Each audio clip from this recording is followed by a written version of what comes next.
can do. Whatever it is you choose, whatever you want is up to you. I believe in you.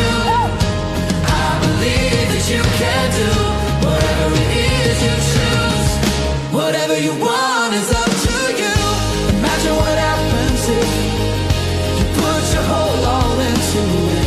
No matter the circumstance, you never allowed yourself to quit. Imagine what happens if you put your whole all into it. No matter the circumstance, you never allowed yourself to quit. 'Cause I believe in you. I believe that you can do whatever it is you choose. Whatever you want is up to you. I believe in you. I believe that you can do whatever it is you choose. Whatever you want is up to you.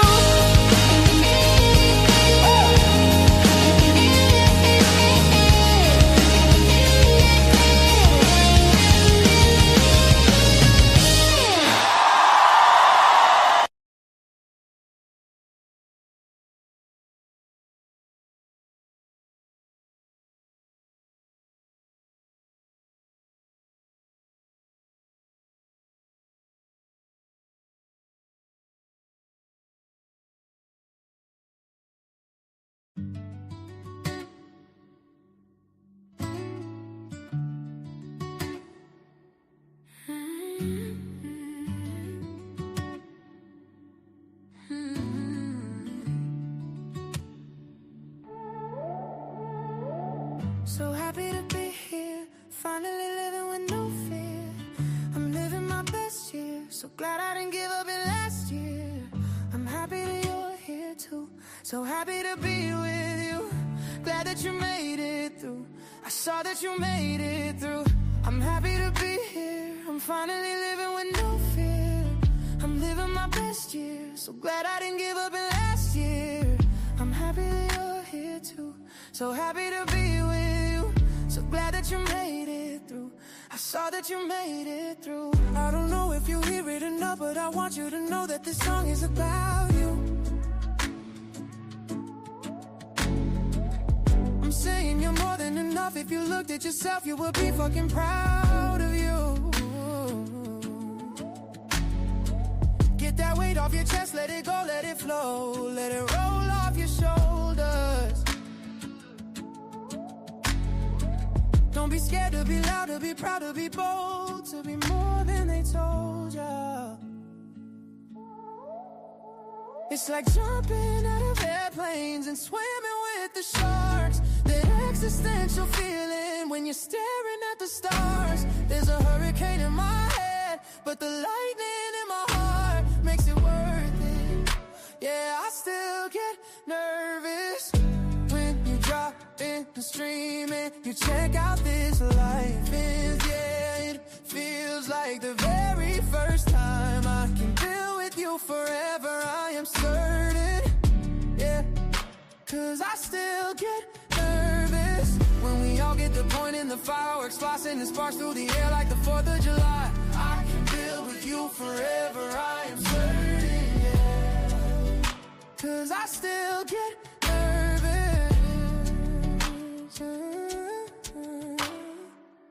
So happy to be here, finally living with no fear. I'm living my best year, so glad I didn't give up in last year. I'm happy that you're here too, so happy to be with you. Glad that you made it through, I saw that you made it through. I don't know if you hear it enough, but I want you to know that this song is about you. I'm saying you're more than enough. If you looked at yourself, you would be fucking proud of you. Get that weight off your chest, let it go, let it flow. Let it roll off your shoulders. Don't be scared to be loud, to be proud, to be bold, to be more than they told you. It's like flying in the fast lane, no headlights in the dark. That existential feeling makes you wonder who you are. There's a wild wind in my head, but the butterflies in my heart makes it worth it. 'cause I still get nervous when you drop in the stream and you check out this life. And yeah, it feels like the very first time I can build with you forever. I am certain, yeah, 'cause I still get nervous when we all get the point and the fireworks flashing and sparks through the air like the 4th of July. I can build with you forever, I am certain, yeah, 'cause I still get nervous. Ooh. Hey! 'Cause I still get nervous. Hey! 'Cause I still get nervous. 'Cause I still get nervous. 'Cause I still get nervous. We all get the point and the fireworks flashing and sparks through the air like the 4th of July.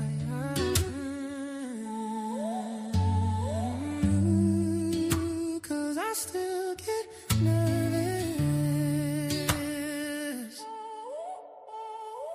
when you drop in the stream and you check out this life and it feels like the very first time. Happy Sunday, everyone, and welcome to Sunday Sessions. I'm your host, Darante LaMar, and I'm honored to be here welcoming you to a new year, a new month, and a new series. If you're new here, we are Bridge City, a forward-thinking, people-centric community of individuals committed to connecting better, building better, and living better. Wherever you are in the world or wherever you are on your journey, we're creating space and opportunity for you to connect and build with others while growing at your own pace and in your own direction. We're not waiting on the future to imagine better community. We're practicing it now. We're building bridges to better understanding, deeper empathy, and more honest connection so people everywhere can reclaim their authentic existence and contribute to the world on their own terms. Every Sunday, we gather to celebrate our humanity while engaging conversations that strengthen our capacity to be the bridges to better. We're currently in our Life's Big Questions series, inspired by one of our campus clubs. And all month long, we're tackling the big questions about life, fear, identity, and certainty. What better way to kick off the new year than to face those hard questions with new frameworks of freedom and the language of liberation? If you've been looking for community where people are the point, you found it. We are connected by our shared humanity, regardless of beliefs, creeds, or backgrounds. We are a global community of people, no labels needed. So whether this is your first time here or you've been part of the bridge for a while, welcome in. My hope is that something in this weekend's experience provides connection for your life, clarity for your mind, and comfort for your authentic self. Before we get into today's conversation, let's check into Bridge City News. Hey, Bridge City, happy Sunday, or whatever it is, whatever day it is on your side of the world. My name is Bob Swanson. I'm here to give you a look at what's happening across our community. There's a lot growing, shifting, and unfolding, and I want to make sure you're in the loop. Now, if you're in the Los Angeles or Atlanta area, it's time to build the bridge in your city. We are actively looking for leaders, hosts, and team members who are ready to be the bridge by providing a better way to connect, build, and live for your local community. What does that look like? Well, it looks like meeting and working with a local team to host weekly Sunday session watch parties in alignment with the global campus as you introduce others to the mission of Bridge City and the heart of your team. Beyond that, as your community grows, the sky's the limit. The global team will be with you every step of the way, providing support on Sundays, training for teams, templates for systems, and even licensing your leaders as you navigate launching your campus. If you're ready for a challenge that will create change in your city, this opportunity is perfect for you. Introduce yourself on the global campus, let us know which city you're in and how you're ready to help. That introduction is your entry point. And P.S., the Los Angeles crew is already meeting monthly for local mixers and virtual roundtables, so now is the perfect time to join the party. Speaking of watch parties, regardless of where you are in the world, if you're wanting to bring Bridge City to your home or city with a Sunday session watch party, we'd love to support you. If you have space, a screen, and a few people in mind to invite, you're a perfect candidate to put your city on the map. We can help with planning, promotion, and everything in between. Just introduce yourself on the global campus and send a message to our head of community, Ashley Wilmore. Now, mark your calendars for the first Sunday in February. We're going to be watching Idiocracy together. Did you ever hear that movie? What started as absurd comedy has quietly aged into social commentary. It's funny until it's familiar. A film about anti-intellectualism, corporate overreach, and leadership by spectacle feels, well, a little too close to home in a world where policy can shift culture overnight. Come laugh, come think, come sit with the uncomfortable question of how close ridiculous is to real. And most importantly, come and breathe and enjoy the chaos together. The RSVP is open. Now, if you're new here and wondering how to get connected with our community, follow the link on the screen to meet us on our global campus. It's a virtual space where our members from around the planet gather to connect to the mission and each other. There are clubs, events, and activities that you can plug into and start building new friendships while helping building community together. The most important first step is, of course, introducing yourself. It helps us to get to know you, and it helps you feel like you're entering a real community, not a comment section. So, as soon as you can, head to the new member introductions area. Say hey. Now, if you've been hanging around for a while and are ready to help shape the Sunday experience, here are the clubs where you can plug in. Weekend Warriors. That's helping out on the stage or in chat on Sundays. There's also the Comms Club. That's helping out with community emails and social media content. Of course, you can always join the Production Club. That helps with the production of Sunday sessions. These teams turn ideas into reality, and we'd love to see more of you step into the mix. Every first Tuesday of the month is Giving Tuesday at Bridge City. It's a monthly reminder to our members, partners, and supporters that it is truly your generosity that allows the Bridge to reach further and support more. We currently do not require dues, fees, or tithes from our members because we prefer a model where giving is authentic and has no strings attached. The weekly and major support of those who can is greatly appreciated and always needed. But our monthly Giving Tuesdays is an opportunity for us all to participate in supporting the Bridge for tomorrow and the years to come. Now, if Sunday session content just isn't enough for you, feel free to check out some recently released videos. Darante LaMar came and spoke on the Mississippi State University campus back in October. Videos from his presentation, Confessions of an Ex-Pastor, and the discussion audience question and answer that followed are now available. And if you're a student looking for secular community, check out the Secular Student Alliance. They can help you build a bridge on your campus. That's everything for this week. This is a great opportunity to share the stream before the conversation starts. And if you haven't already, hit the like button and subscribe to the channel. As always, thank you for being the bridge. Let's get to the conversation. Back to you, Darante. Wow, y'all. Y'all, I got to be honest with you. Every Sunday, I'm excited to see the news. I think the news is becoming like one of my favorite segments. How are y'all doing out there? Happy Sunday. I hope y'all are doing well. It's the second Sunday of the year. I am truly excited to be here, to be a part of this conversation, to be with y'all this morning. We are in our Life's Big Questions series. And before I jump into it too much, excuse me, we're starting something a little new because we're growing, and man, growth just feels beautiful. It's so great to see you all out there. People are attaching to the vision, to the mission, and people are starting to run with it. A major shout out to our growing production team right now, which is basically Zernial, Bob, and Ashley. So it's just like, excuse me, I love this. It's the highlight of my day. Teamwork makes the dream work, and it brings an entirely different energy to everything that we do. Listen, if you're here for the first time, if you're a first-time guest, let me know. No, seriously, is this your first time being with us for a Sunday session? Is this your first time meeting with Bridge City? If it is, we have something special for you, and I'd love for you to check it out, man. We have a link on the screen. This is something we're doing different. I told y'all I wanted our member experience to be like Disney World meets saving the world. And it really starts with the guest experience. So if you're a guest here today If this is your first time dropping in for a Sunday session, we have a gift for you that we love to share with you. It's 100% free, and it's 100% yours. And for those of you who were first timers before we were doing this and you didn't get a chance, just pretend like it's your first time today, and you can go to the link on the screen and get your gift as well. Isn't that nice? Isn't that nice? So listen, if this is your first time here, or if you had a first time, it didn't feel like you got anything for it, we love to share a gift with you. Please check out that link. And yes, please check out that link on the screen, and that will take you directly there. All right, that's the guest experience portion. Let's jump into this, man. We've been in a new series. We started it last week, Life's Big Questions, where we are tackling with how do you wrestle with life's big questions? Excuse me.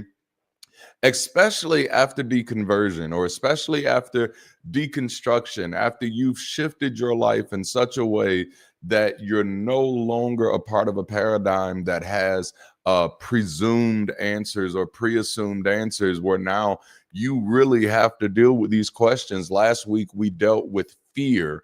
This week we're going to be dealing with identity. Next week we're going to be dealing with morality. And then the last week we're going to be dealing with purpose, because I really want us to kind of, I want us to find our strength in this. Okay. And I can't even take credit for this series. And I got to pause here and kind of parenthetically insert this because it's such a powerful moment. I can't even take credit for this series, and this is actually how this is supposed to work. The way this series comes about is one of our club organizers, actually right before they became a club organizer, they said, hey, this is an issue for me.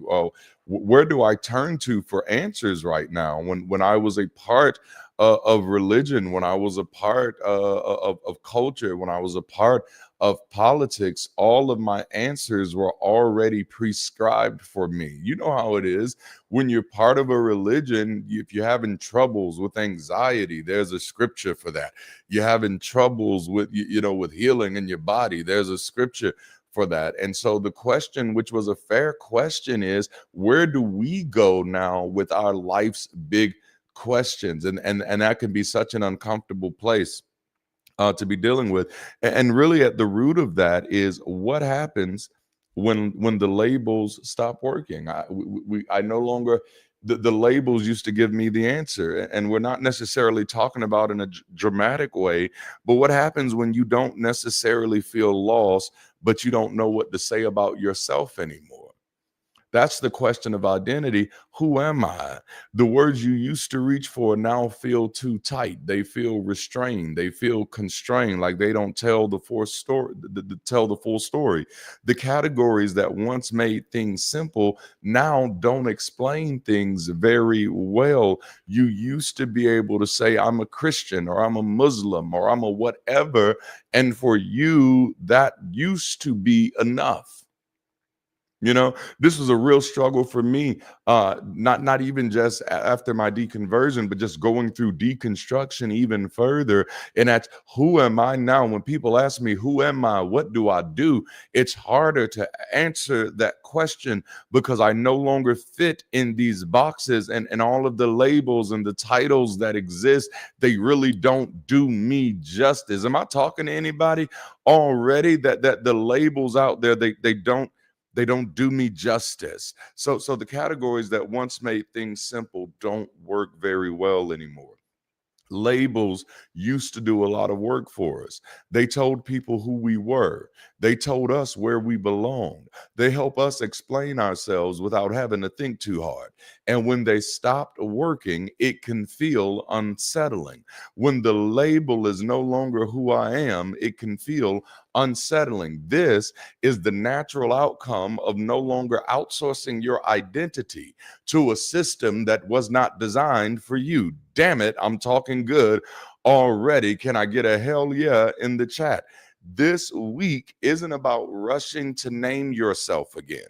It's about learning how to live without shrinking back into a box just to feel settled. It's about learning how to live without shrinking just to be accepted. It's about learning how to sit in the nuance of who you are without feeling like you have to submit to anybody else's definitions or limitations, because identity is not something you announce. Identity is something you practice. And somewhere in that practice, slowly, imperfectly, a thought starts to form. And that is that I am not in a state of being. I hope y'all are ready for this. I am not in a state of being. I am in a state of becoming. Who I am, where I am, and even why I am at any given moment revolves around such a diversity of variables that it is constantly in flux. So the question really isn't who am I, it's who am I becoming. Oh my goodness, I wish I had a community out there that was talking, that I could talk to for a moment, that the reality of who I am, the multiplicity of who I am, the multivariable dimensional nature of who I am is too much to be boxed into one word, one phrase, one label, one sentence, because I am not just in a state of being, but I am constantly in a state of becoming. I reserve the right to change my mind. I hope this is good. I hope this is good, man. Yeah. When I deconstructed, I gave myself permission to abandon certainty in favor of clarity. Okay. When I lived in the paradigm of certainty, I had to be certain that there was a God. I had to be certain that I was his child, certain that he knew the thoughts and the plans for my life, certain that his ways were so much higher than my ways, certain that without him or his representative, that I would be lost, that I would be nothing, that I would be unloved. But clarity taught me that I am not lost, because I am here. How can I be lost when I'm here? No. I cannot be lost. I am here. You think I'm lost? I found me, baby. I am here. I cannot be nothing because I exist as something. I cannot be unloved because I love myself. Have you ever had the nerve, the courage, the audacity, the unmitigated gall to say some stuff like that about yourself? That no, there is no world that exists right now that I can't be loved in. Why? Because I love myself. This is me moving from certainty to clarity. I may not be certain who else loves me, but I am 100% clear that I love myself. Can y'all handle it? Can you just say that to yourself? Like, you don't even got to type it in the chat. Just say that to yourself. No, I love myself. I am overflowing with love for myself. I got so much love for myself. I got nothing but love. So y'all gonna make me sing in a few moments.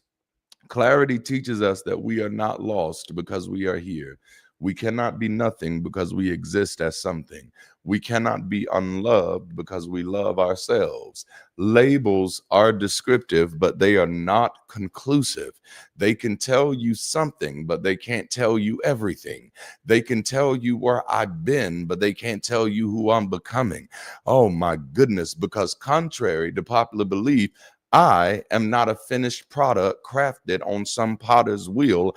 I am a work in progress. I am a person unfolding into possibilities. The days before can inform the days to come, but they do not define them. They can inform the days to come, but they do not define them. So I found that the most paramount question in my life is no longer who am I?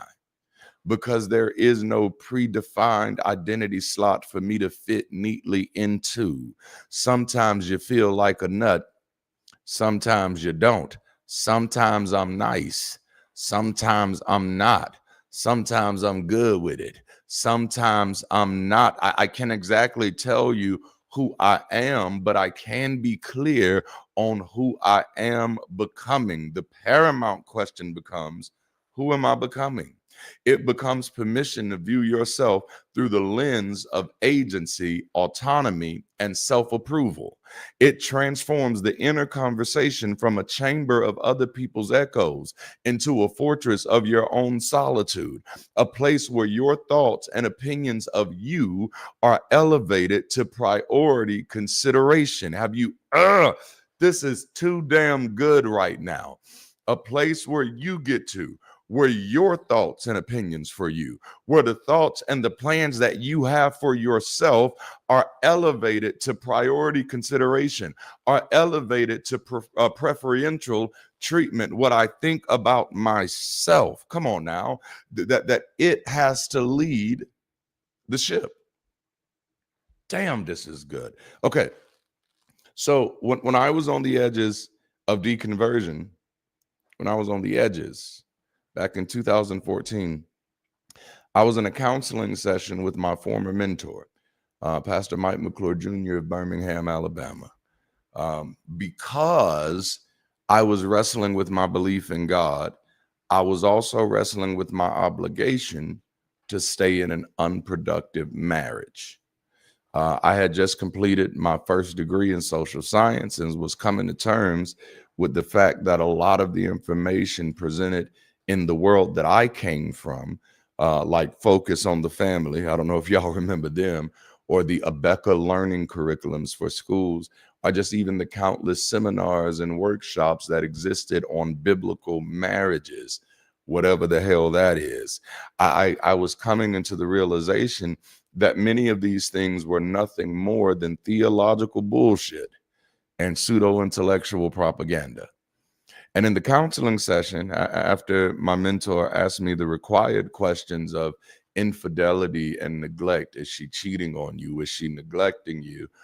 He concluded if none of those things were true, then that God had not given me permission for divorce. You know, God had not given me permission for divorce. It's not that often that you hear a story like this from this side. What's up, Kenya, Nairobi in the building? How beautiful is that?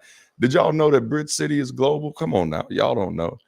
But he concluded that God had not given me permission for a divorce. It was in that moment that I realized that something had shifted inside of me. It was like for the first time since I was a child, I could see the programming and I was free from it. The obligation to perform compliance was dying within me. See, that's one thing you're going to have a hard time with me. I no longer have the obligation to perform compliance. If I don't get it, I don't get it. If I don't want it, I don't want it. If I don't see it, I don't see it. I'm not obligated to perform compliance. The obligation to perform compliance was dying within me, and I knew it. I knew something had shifted. I knew I was no longer performing. I knew I was no longer comfortable pretending. I knew it because of the response I gave. Oh, the response was unapologetic. It was unashamed. It was something that only a person who was comfortable with themselves could say. And I said the word so quick. And you know, if you don't know about me, I'm a beast with my words. You don't ever want to be in an argument with me. I'm a beast with my words. And I normally, I tailor my words so smooth when I'm in a conversation because I want them to hit the way that I wanted them to hit. But when these words came out of my mouth, one thing was clear, and that was, oh, damn, Darante doesn't give a damn anymore. Because the sentence I said, when he said, God has not given you permission for this, my response was, God doesn't have to live here, so he doesn't get a say. Oh, do you remember the time do you remember the time where you came into your audacity, where you came and to your sense of self, because that one sentence was a reclaiming of personal responsibility. I could no longer outsource who I was to the expectations of the labels, not the label of pastor. No, well, you're a pastor, so because you're a pastor, you're held to a higher standard. So you can't just make decisions that you think that are in your best benefit. This label prevents you from going there, not the label of Christian. Well, Darante, if you identify as a Christian, then if you are a Christian, then Christians believe. No, baby. And not even the label of God believer. My deconstruction was not just about letting go of belief. Jalapeno. It was about letting go of a life constrained by other people's labels and limitations. I could no longer live there anymore. I may not be who you think I should be, but every day I'm becoming the person that I can perpetually be proud of. Oh my goodness, I think we're slipping up onto something right here. I may not be who you think I should be, but every day I'm becoming somebody that I could wake up being proud of. Yeah. From that moment on, I realized that no one else owned my identity or my outcomes, that there were no shortcuts to being me, that I would have to live in this world and learn from it in order to be better in it. And I've been committed to that now for over a decade. And while there are those who will say, well, Darante is too much, and there will be those who will say that Darante is not enough, I can confidently say every day, and here's the topic or the title of today's conversation: I think I like who I'm becoming. You may not like who I am. You may not like who I've been. You may not even like where I've been. But what I can say confidently about myself is that I think I like who I'm becoming. I may not be where I want to be yet, but I think I like who I'm becoming. If you're not too bougie, would you go ahead and throw that in the chat real quick and just let somebody know proudly, unapologetically, unashamedly that no, I think I like who I'm becoming. I think that was a long introduction, but we made it here, didn't we? Didn't we? I think I like who I'm becoming. One of the biggest struggles for many people navigating life's big questions after faith is finding fidelity and identity, because belief and social participation in the current context of existence is largely defined by labels. Our conversations are largely driven by labels. Our relationships tend to be configured around our labels. The habits we choose to indulge or avoid or are often predetermined by our labels. Labels inform such a large segment of our lives while not being adequately informative. And I think I do want to say that again. Labels inform such a large segment of our lives while not being adequately informative. Like listen, labels can tell you some things, but they will never tell you enough. I could list out all of my labels for you: Black, African American, man, heterosexual. I can list out all of my labels for you: progressive, former Christian, anti-pastor, I could ex-pastor. I could list out all of my labels for you, every single one of high blood pressure. I could I could list out all of my labels for you, and it still really wouldn't tell you anything about me.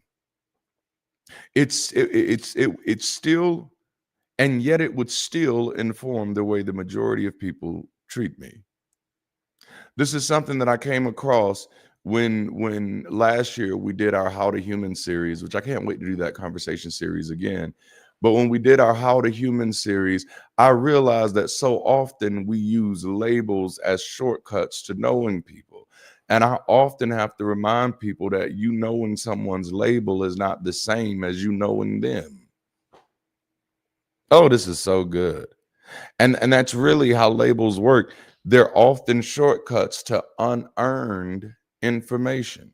if you're a note taker, that's a great thing to write down, is that labels are often shortcuts to unearned information. It's information that I didn't want to take the time to get.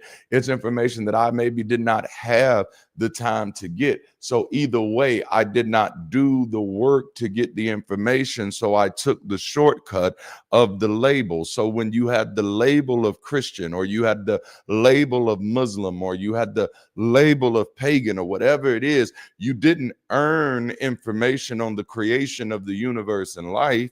Your label gave you a shortcut to someone else's conclusion, which allowed you to forego the work of figuring it out. Oh, we're going somewhere. We're going somewhere with this. Your label, come on now. Thank you, production team. Labels are shortcuts to unearned information. Oh, I promise you, we're going somewhere with this. You didn't earn the information. Your label gave you a shortcut to someone else's conclusion.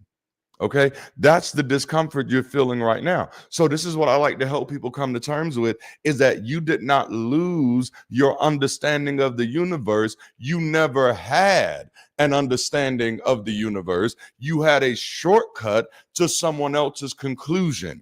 You outsourced your understanding to a shortcut. Now, in the same manner, and I hope this is helping somebody, you did not lose your sense of self. You never had it.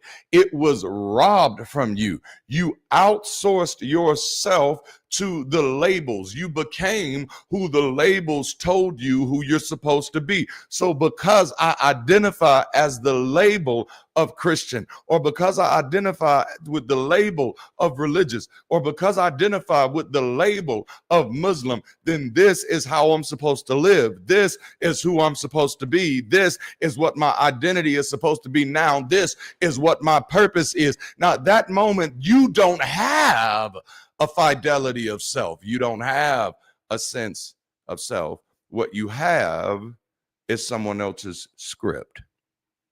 You outsourced yourself, your identity, to the labels. So, beloved, the discomfort, come on now. Yes, the discomfort we often feel is not loss, it's gain. It's regaining your understanding. It's reacclimating yourself to understanding. It's reorienting yourself to understanding. Is this helping somebody?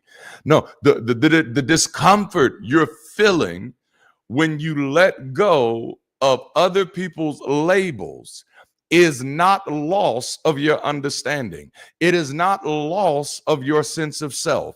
It is not loss of your identity. It is not loss of your purpose. That experience that you're feeling is the gain of responsibility of having to do the work of figuring it out yourself. Oh, I wish we was all in the same building right now. It's the discomfort of autonomy. It's the discomfort of having to figure it out, or having to admit that it doesn't matter to you. Oh, it's the discomfort of using your own eyes to see and your own ears to listen to the world unfiltered. It's the discomfort of knowing that I have to decide how I feel about that I cannot outsource that responsibility to someone else, that I have to come to terms with where I stand on that. I don't get to shortcut this. I don't get to say, well, because I'm a Democrat, or because I'm a Republican, or because I'm a Protestant, or because I'm a Catholic, or even because I'm an American, or because I'm a Kenyan, that this is the way that I have to see things. I can't see through the filter of anybody else's eyes.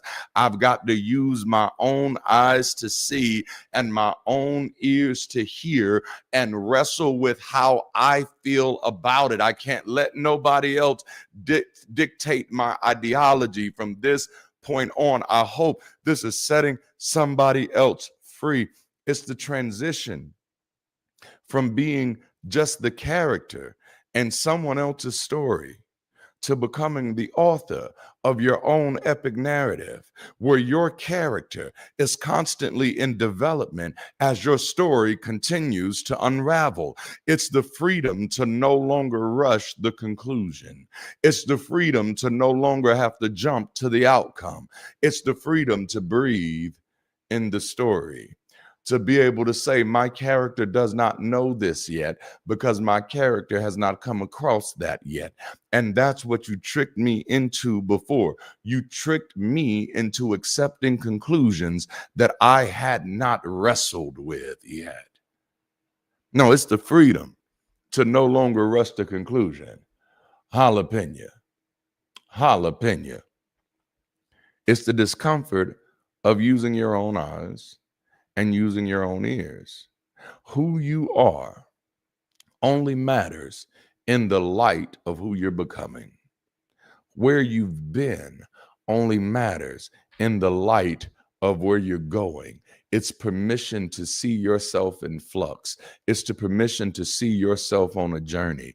It's a permission to understand that where you are today may not be where you will be tomorrow, and to give yourself permission to figure that out, to believe, to understand that there is no pre-written configuration of your life, that you get the opportunity to figure it out on your own, that you get the opportunity to own your story. And yes, it's scary, but it's only scary because this moment has been robbed from you for so long. Jalapeno, habanero.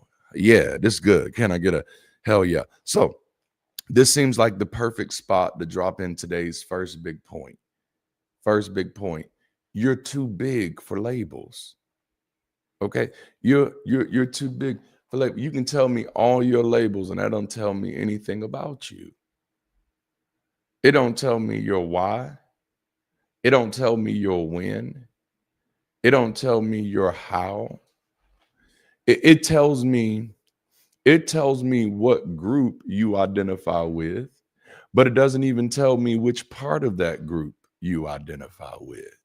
It tells me what group you identify with, but it doesn't even tell me what you do, what you're willing to do, how you currently contribute. You're too big for the labels. They don't work. They're not enough. If there's one word, goodness gracious, if there is one word that you could use as an identifier, that one word is your name. Oh my goodness. I hope somebody just felt that. No. If there is one word that I need to tell you my identity, Darante, who are you? Oh, great. You just said it. I am Darante. That is who I am. That's the word that's going to give you all of me. You got it? The point is, you're too big for the labels. What happens to identity when the labels that once defined us stop working? Because if we be honest, for a long time, the label did work. Whatever it was, Christian, believer, progressive, skeptic, activist, the strong one, the faithful one, the forgiving one, the loving one, the tolerant one. For a long time, the labels did work. For a long time, it was nice to be known as the nice one. And then you realize, like, dang, I don't think I want to be the nice one all the time, though. I think sometimes I want to be able to stand on business, as the young folks used to say. The label gave you language. It gave you a place to stand. It gave you a shortcut explanation for who you were in the moment, in the context of the conversation. And for a while that worked, but eventually something shifted. And as you begin to grow and know yourself, the label stopped holding the complexity of who you actually are. I don't know, and maybe that's a personal problem, but I wrestle with labels with me because they're just never enough. See, like me, I already know I'm too big for the labels. No, I'm too big for the labels, you know. Oh, I love that, Ashley. Labels are great as training wheels to help get you started. But there's certain things that you may want to do with that bicycle. that you cannot do as long as those training wheels are on there. There's certain tricks you want to do, certain things you want to do with your life, that as long as you're limiting yourself to there. Okay. And the true problem comes in not with just the discomfort, but the disorientation that often follows. Because when the label stops working, most people feel like something went wrong on the inside of them. Oh man. Oh yeah, like if I'm not this anymore, who am I now? Right? So like real talk, let me get naked. That's definitely, as an ex-preacher, I can't say ex-preacher, I'm a current preacher. But as an ex-pastor, I was like, who am I now?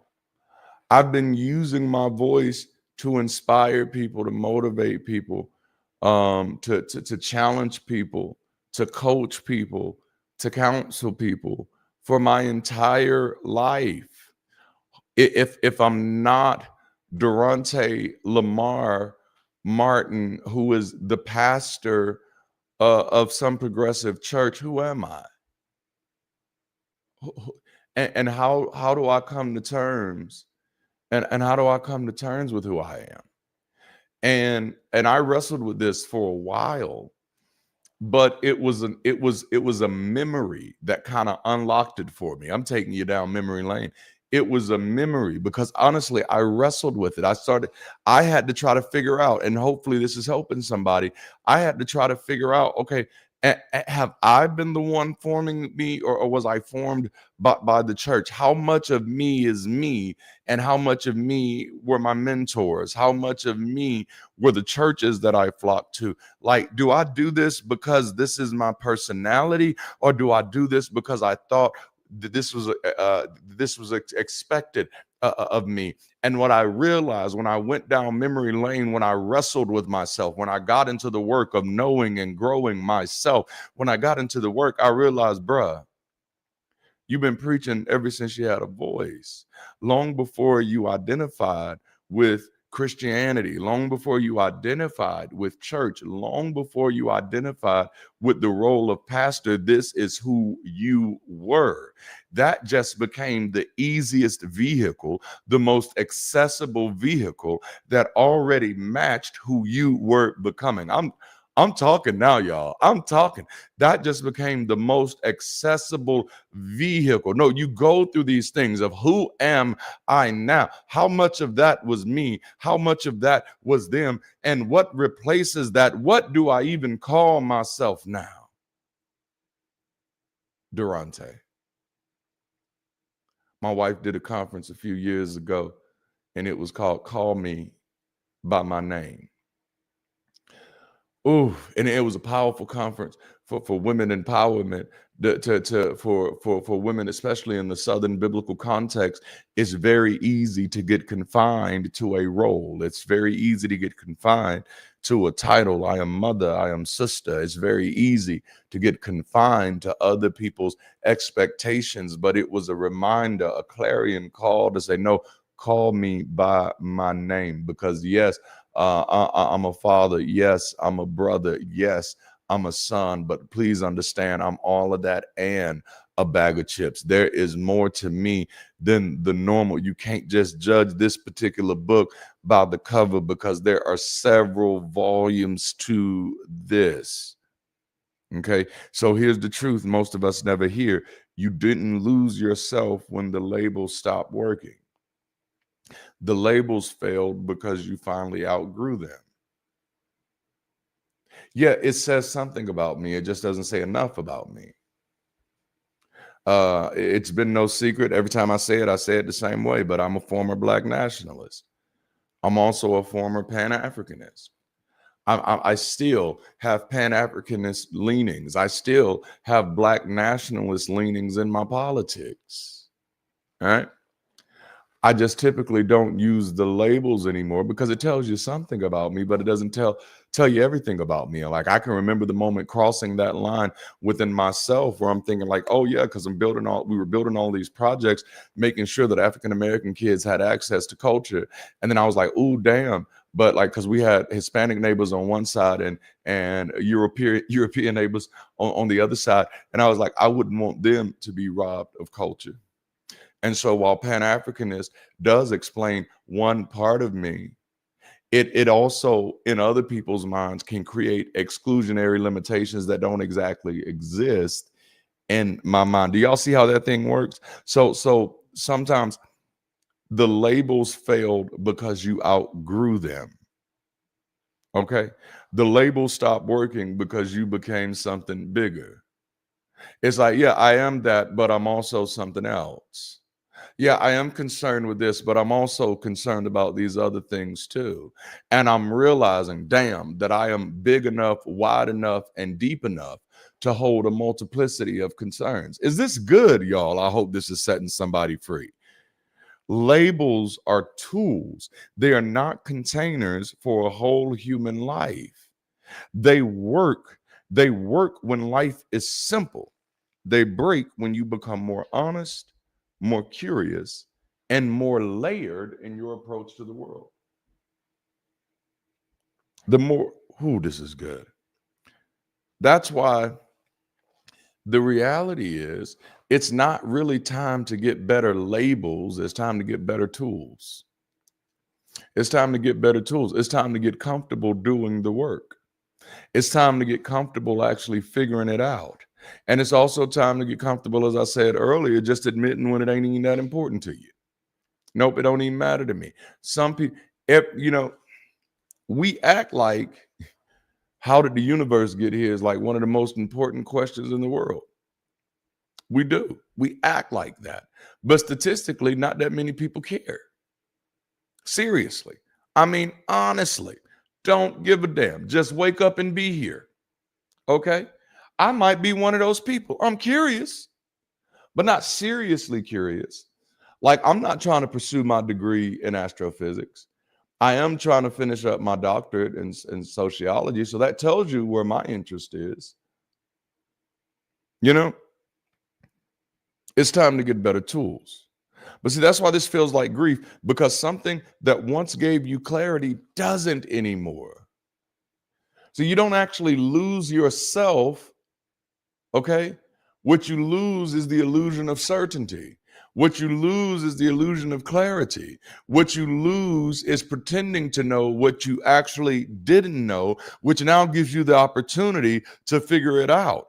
And that can feel disorienting, but disorientation isn't always a loss. It is an invitation to expansion, okay? When the label cracks, space opens. Space opens.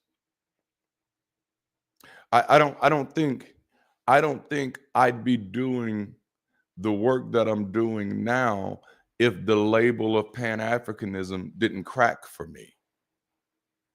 Because that label cracked for me, I could see the greater label of humanism. But then even humanism, it got some cracks in that labels. Because I have a beagle and he's amazing and I care about him too. And then like animals are just attracted to me. All right. This is why it's so important to realize that the labels, they're temporary shortcuts. They are descriptive. They are not informative. Okay. So what you're getting as the labels begin to crack, when you're asking those questions, well, who am I now without religion? Who am I now without faith? Who am I now without certainty? And then make it clear, it's not without certainty, it's without unearned certainty. And you make it clear because that way you remind yourself, I didn't have certainty before. I didn't have certainty that a heaven existed. I didn't have certainty that a hell existed. I didn't have certainty that a God existed. I had a label that did the work for me. And so when the labels begin to crack, goodness gracious, space opens up. You get space to ask better questions, space to live without performing an identity, space to stop shrinking yourself just to be legible to other people. Well, if I don't know who I am, other people won't know who I am. Yeah, that's typically how that works.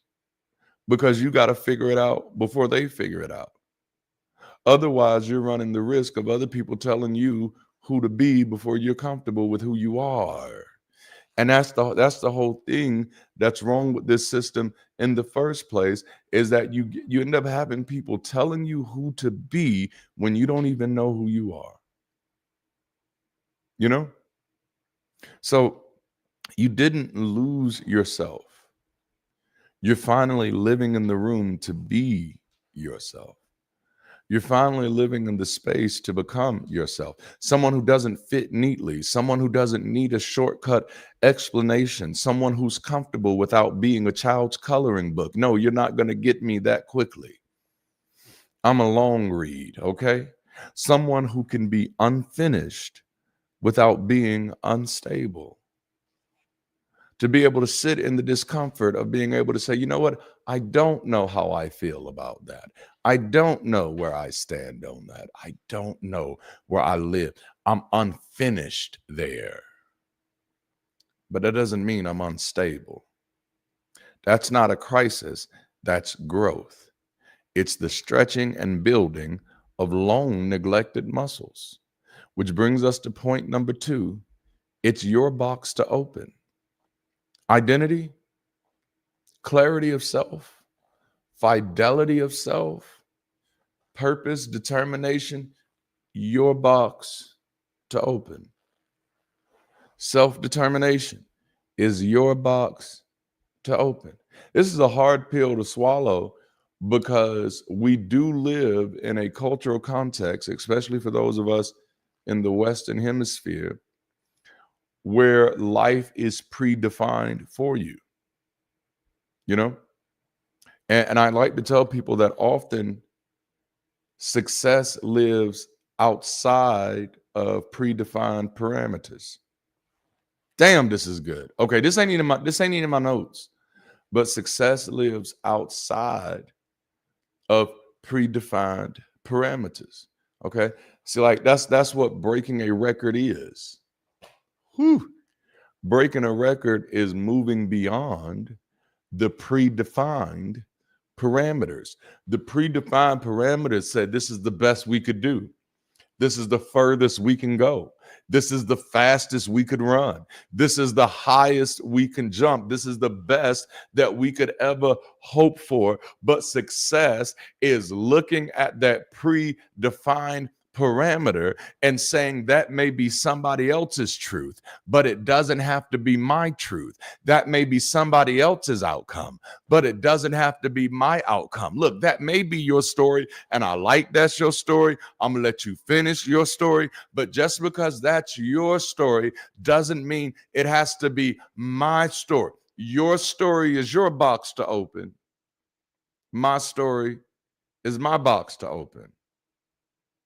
It's the ultimate question of, is identity something we discover or something we practice over time? After the labels stop working, a lot of us wait. We wait to feel like someone again. Do I get my purpose now? And I caved in a little bit to that myself. I did. I told you it took me 10 years to get comfortable being who I am. Because my biggest fear, and I've talked about this before. That's how you know I ain't scared of it no more, you know? But my biggest fear was what people would say. Yeah, I've talked about this. Is what people would say. Well, Darante, you still look like you're preaching to me. Well, I am.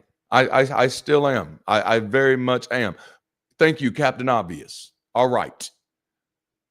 Well, Darante, have you ever thought that maybe you were so good at preaching that that's just all you know how to do now? Hey, have you ever thought that you don't know me like that?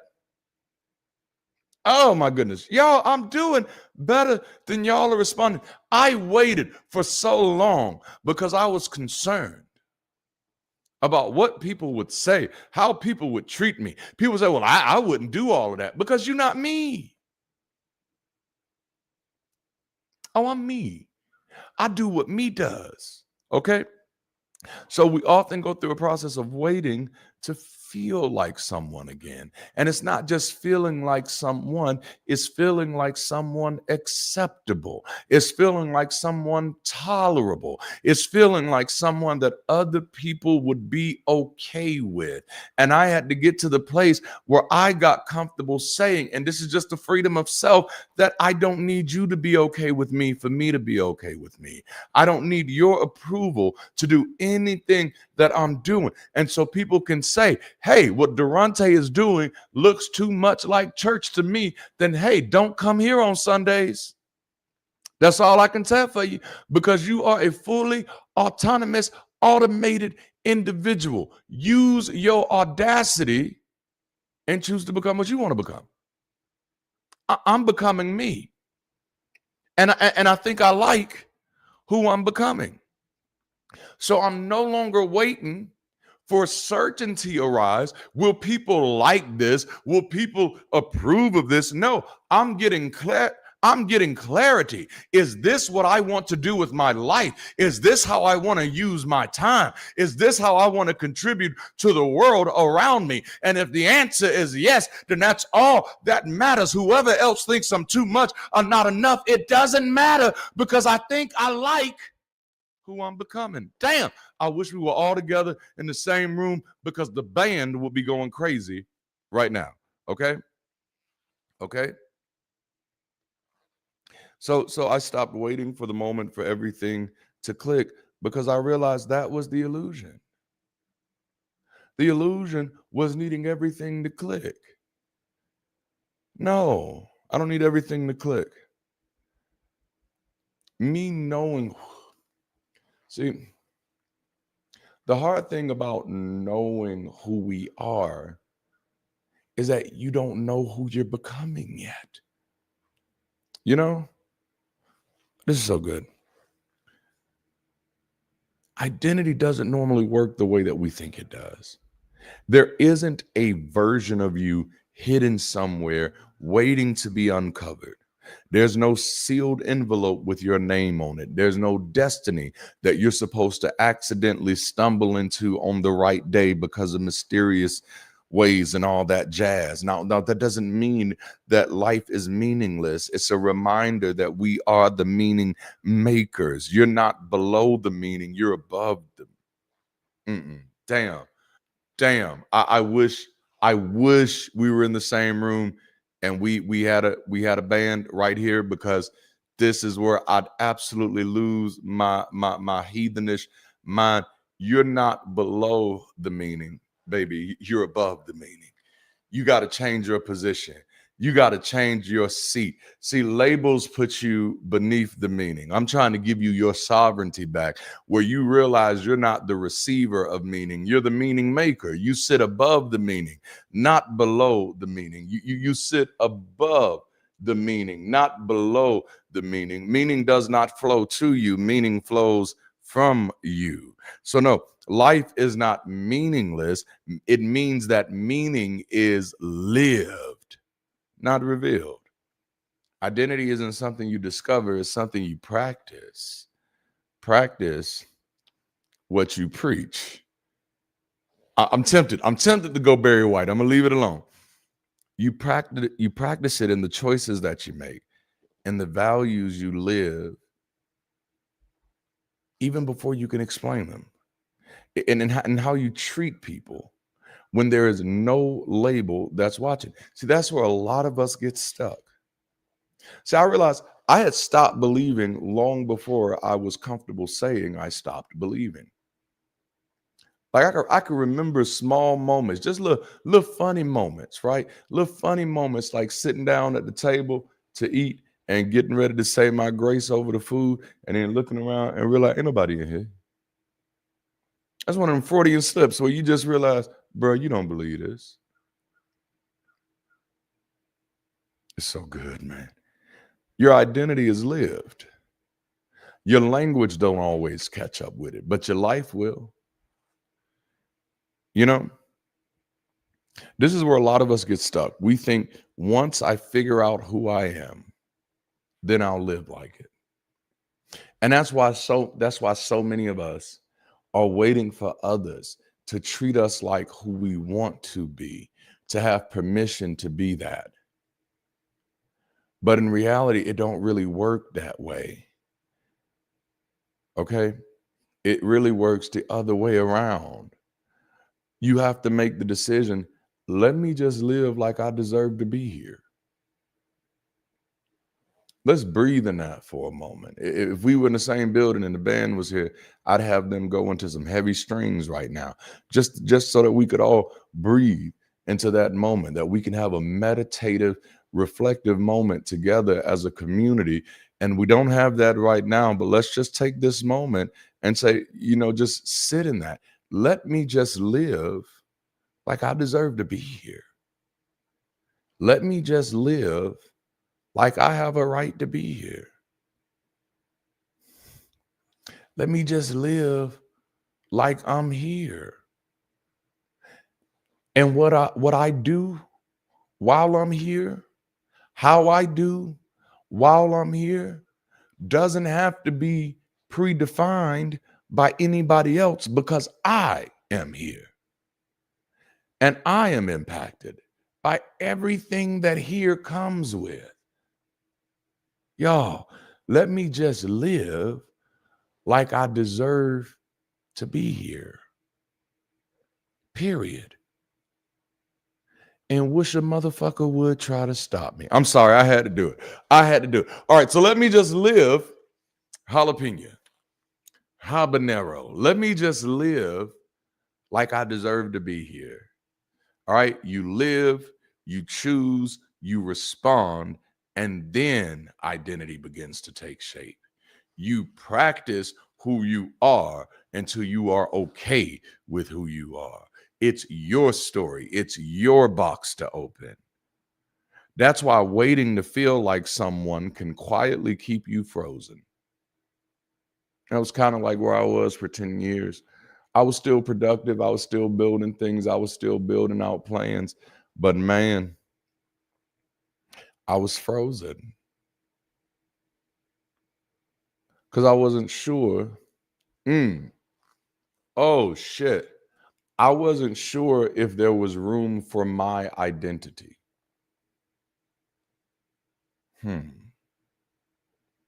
That was what I had to wrestle with. Darante, is there room for a you? Because let's be honest, bruh, you a lot. You a lot, bruh.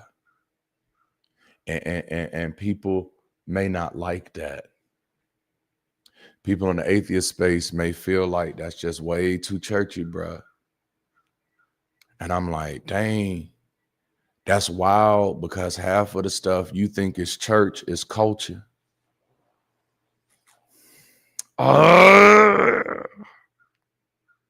No. So I said, no, let me just live like I deserve to be here. Like nobody else gets to decide who I'm going to be in advance. Nobody else gets to determine by their dislikes and by their preferences who I'm going to be and what I'm going to do. And I hope, and I'm out of my notes a little bit, and I hope that by doing this, that I light a fire in other people who realize I don't have to wait for permission to become. I don't have to wait for other people to treat me like I deserve to be here for me to start treating me like I deserve to be here. Come on now. Can I get a hell yeah? You live, you choose, you respond, and that is how your identity takes shape. You don't become yourself by standing still. You become yourself by moving imperfectly, honestly, and in real time.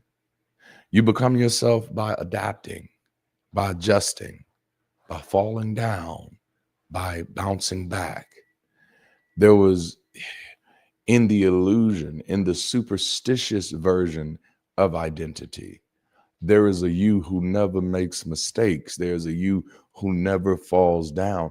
And it's that illusion that's actually keeping you from becoming. It's the fall downs and the bounce backs that's a part of the story. It's all a part of who you are. I know there are parts in your story that you wish would have never happened, and I understand, but life does not work that way. It's there now. It's a part of your story. It's a part of your falling down, but it's a part of your getting up. It's a part of your bouncing back. It is a part of your identity. When I was still within my religious belief, I had to realize that bouncing back was something that I do. I wrote a song a few years ago. You'll get to hear it soon. But it was like, remember when it broke your heart? Remember when it fell apart? Remember when you had something? And at the end, it was like, but at the end of the day, you made it through because that's what you do.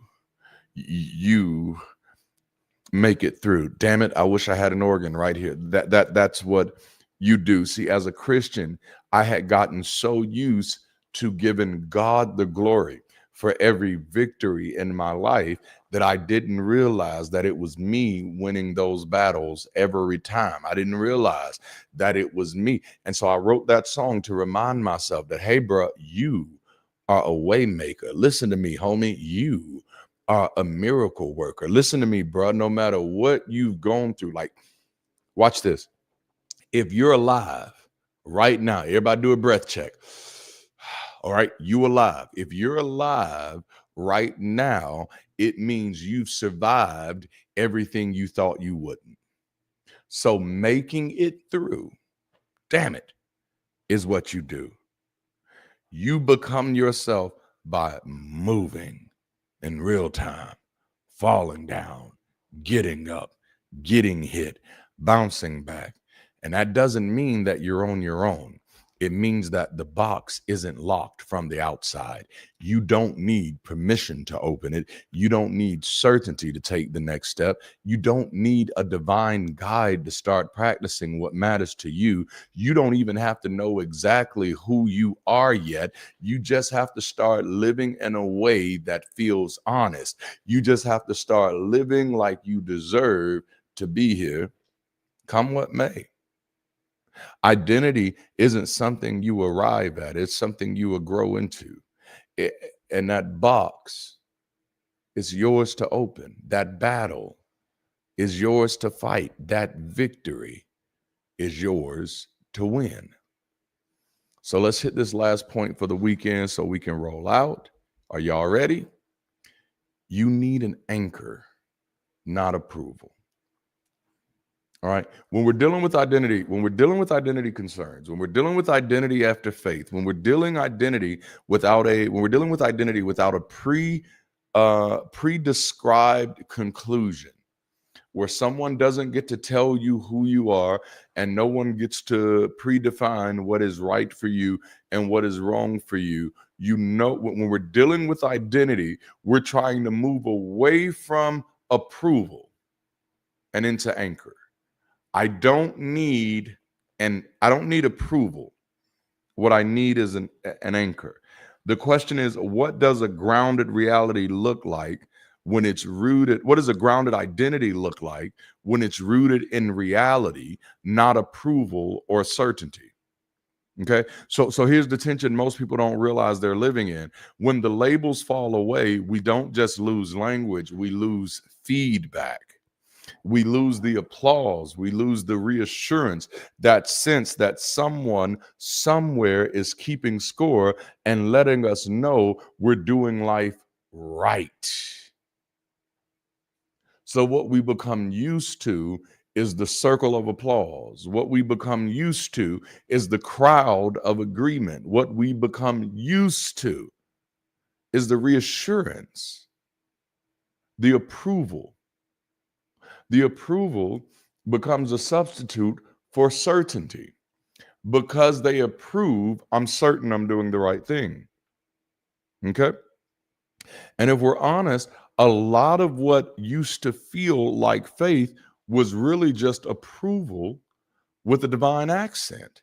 approval from God, approval from community, approval from the role that we played well. So when that disappears, we don't just ask, who am I? We ask, am I okay now?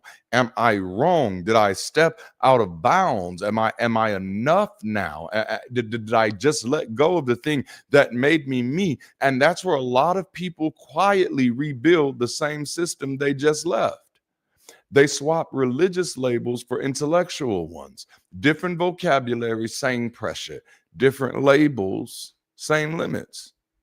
Because approval-based identity always needs an audience. It needs agreement. It needs validation. It needs to be seen as correct. But an anchored identity doesn't. An anchored identity doesn't need any of that. An anchor isn't loud, it's lived. It doesn't argue, it activates. It doesn't chase consensus. An anchor holds. I know who I am because I know who I am. When people misunderstand you, when you're not sure what you believe, but you know what you won't betray, that's an anchor. An anchor isn't certainty, it's orientation. An anchor isn't certainty, it's clarity. I may not be certain about everything, but I'm clear on where I stand. I may not be certain on everything, but I'm clear on where I am right now with the information that's available to me right now. I don't have to be certain, but I need to be clear. And that's what the anchor gives me. It's the internal decision that says, I don't need to be right to be whole. I don't, because that was the scariest thing before, right? That if I'm not right, that I'm opening my life up for all type of chaos. So the only way I can be acceptable as a whole person is to always be right. This is why some of you can't be corrected right now, because being right is your defense mechanism. Damn, this is good. Being right is the only way you feel valuable. Being right is the only way you feel loved. You feel like if you wrong one time, that people will see beneath the mask. And so you got to be right. You got to put on a good face. I'm gonna be honest with you. I done got so free now. There's some things I don't even care being right about. Because that's no longer attached to my wholeness. Watch this. I can be wrong and still be whole. Oh man, I hope this is helping somebody. Because I don't live in a paradigm where perfection exists. So quite honestly, most times I'm probably wrong. This is so good. This is so good. So an anchor isn't certainty, it's orientation. It's the internal decision that says, I don't need to be right to be whole. I don't need to be right to be accepted. I'm gonna get some things wrong, and I need the grace to live in that. Oh man, I don't need to win this moment to remain grounded. I don't need everyone's approval to trust my own integrity. That's what changes everything, because once your identity is anchored in your reality, in your values, your lived experience, your capacity for reflection and repair, you stop performing yourself. You stop explaining yourself into exhaustion. You stop shrinking to stay palatable. You stop hardening just to feel safe. A grounded identity doesn't isolate you, it stabilizes you. It allows community to become support instead of surveillance. Connection instead of conformity. Belonging without erasure. You don't need people to define you. You need people who can walk with you while you define yourself. This is why even within secular movements, I've cautioned us to be very careful about this propensity to police others.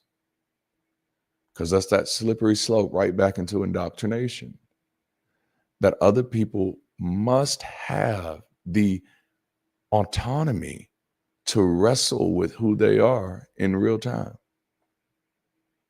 That's the difference between approval and an anchor.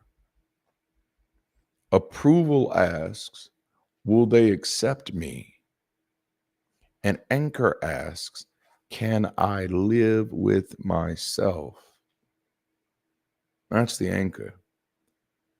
After I make this decision, right or wrong, am I okay with myself? Whew. Is this good? Where do I stand with me? And when that answer starts becoming yes, even when it's imperfect, even when it's still quiet, that's when something shifts. Not because you arrived, but because you're rooted. And rooted people don't need to rush to conclusions. I don't need to have that answer because you feel like you have that answer. I don't need to know that outcome because you feel like you know that outcome. And that's really the hardest part about deconverting and deconstructing and dealing with life after faith, is getting comfortable not knowing and knowing why you don't know. Because sometimes the reason you don't know is because you don't care. You know? So Darante, you deconverted now. You're not a Christian anymore. If God didn't create the earth, how'd it get here? Oh, I don't care. Truth be told, that's probably why I was a Christian. Because if I actually cared, I would have figured it out. It couldn't be the way the Bible said it a long time ago. Because that's what care looks like. That's what care looks like. That's why I don't get into a lot of conversations, because people are arguing about stuff they don't even care about. No, care ain't what you say. Care is what you do. No, if you cared. No. If you really cared, you'd be doing the work to figure it out. And so that discomfort you're feeling is the discomfort of actually caring. It's like, damn, I now have to care about where my answers come from. I now have to care about how I get my answers. I now have to care about how I validate information. So in all reality, when you look at that and you look at that for what it is, you didn't lose yourself. You didn't lose your identity. You lost a system that told you who you were. You lost the illusion of certainty. You lost intending, which is something you never really needed. You didn't lose your identity, you gained your opportunity to finally form it. Today's invitation isn't to believe in something different. It's not to adopt a new label. Well, I'm this now. And it's not to have it all figured out. It's an invitation to stop carrying it alone. Bridge City exists for people who are learning how to live, learn, love, and lead honestly after certainty. For people who are thinking differently, feeling differently, becoming differently, and don't want to pretend like they're done. This is a place where you don't have to perform certainty, where questions aren't treated like threats, where growth isn't rushed and identity isn't released. Your life is your life. Your journey is your journey. If fear has been loud lately, if certainty has felt isolated, if you've been learning things that your body hasn't had time to catch up to yet, you belong in a space where becoming is allowed. I don't have to pass a personality test to get in, because I'm still becoming. I may not be who you think I should be, but I'm still becoming. Bridge City isn't here to replace one system with another. It's here to help you build the capacity to live well in the real world with real people without shrinking or hardening.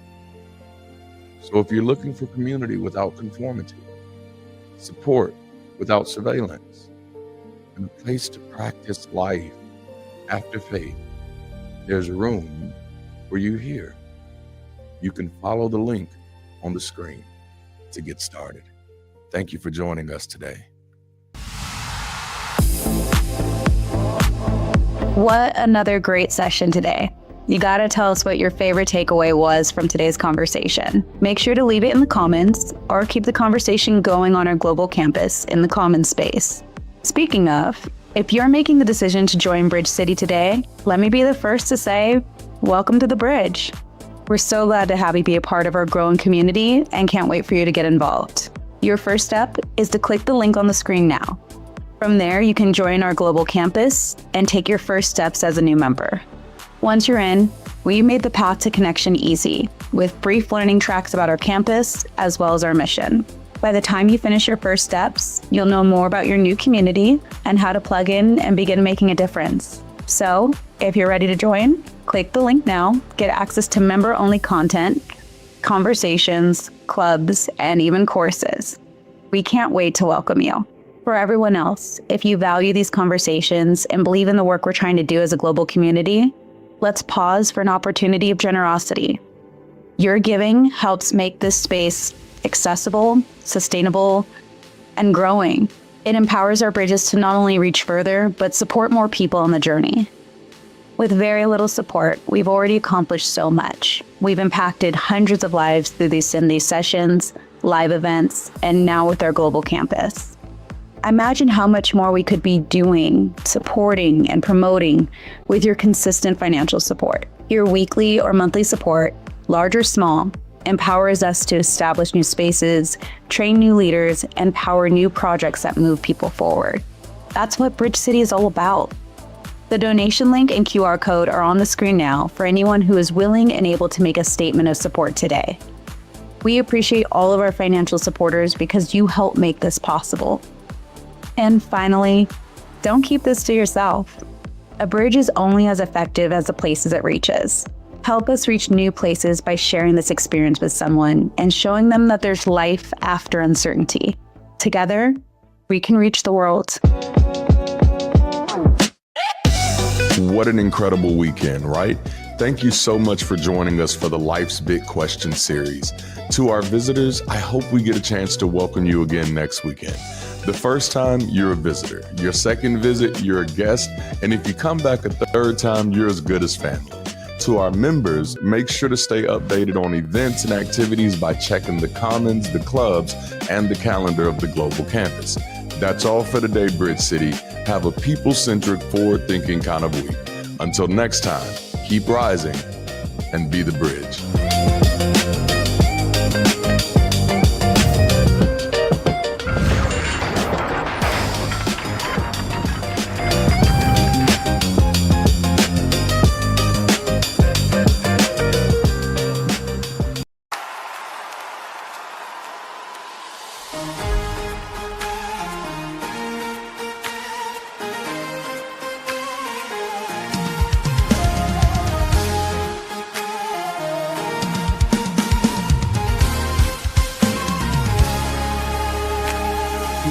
made it through hunger, you made it through pain, you made it through drought, and you made it through rain.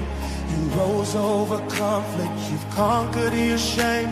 You've done it before and you'll do it again. You made it through hunger, you made it through pain, Yeah. you made it through drought, and you made it through rain. You rose over conflict, you conquered your shame. Yeah. You've done it before and you'll Do it again. There is nothing that can ever take your place, 'cause you made it here. You are one of us, this global human race. You made it here. There is nothing that can ever take your place. 'Cause you made it here. You are